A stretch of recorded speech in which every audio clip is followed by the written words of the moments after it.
आफ्नो करियर सुरु गर्दा तपाईको मन्थली स्यालेरी कति थियो होला? त्यही 10-15 हजार। अनि केही वर्षसम्म तपाईले धेरै मेहनत गर्नुभयो, स्किल सिक्नुभयो, एक्सपिरियन्स बढाउनु भयो, अनि केही वर्षपछि तपाईको स्यालेरी बढेर 20-25 हजार वा कसैको त 50-60 हजार सम्म पुगेको होला। अनि तपाईहरुलाई पनि लागेको थियो होला है अब मेरो फाइनान्शियल प्रब्लम बिस्तारै सकिन्छ भनेर। अब पैसा बचाउन पनि सजिलो हुन्छ, लाइफ अलि कम्फर्टेबल पनि हुन्छ। तर केही वर्षपछि फेरि उस्तै रियालिटी देखिन्छ।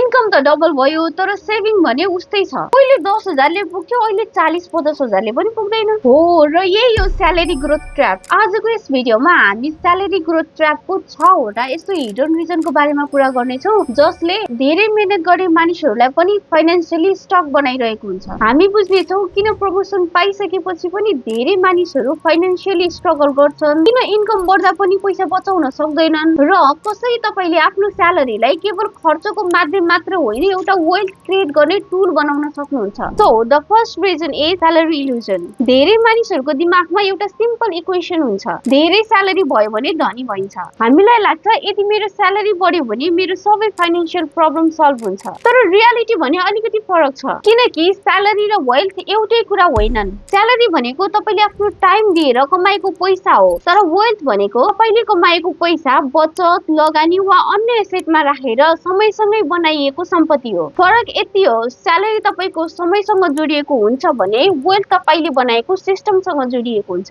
इमेजिन गर्नुहोस् एउटा व्यक्ति छ जसले 5 वर्षसम्म धेरै मेहनत गर्छ र प्रमोसन पाउँछ।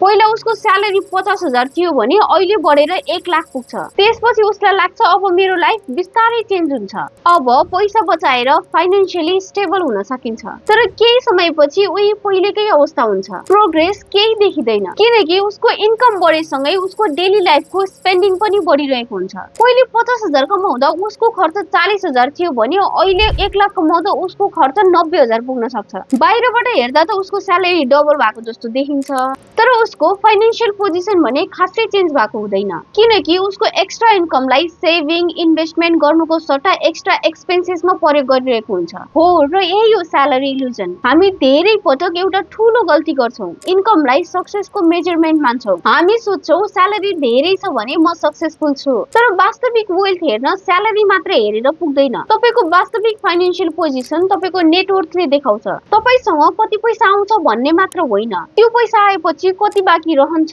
कति इन्भेस्ट हुन्छ, कति एसेट बन्छ र कति लोन तिर्नमा जान्छ भन्ने कुरा इम्पोर्टेन्ट हुन्छ। मानिलिउँ 2 जना व्यक्ति छन्। पहिलो व्यक्तिले महिनाको 2 लाख कमाउँछ तर उसको सबै पैसा एक्सपेन्सिभ लाइफस्टाइल र लोन पेमेन्टमा जान्छ। त्यही दोस्रो व्यक्तिले महिनाको 50 हजार मात्र कमाउँछ तर उसले नियमित बचत गर्छ र इन्भेस्टमेन्ट पनि गर्छ। यी 2 जना मध्ये झट्ट हेर्दा पहिलो व्यक्ति धनी देखिए तापनि लङ टर्ममा भने दोस्रो व्यक्ति बेटर फाइनान्शियल पोजिसनमा पुग्न सक्छ। The second reason is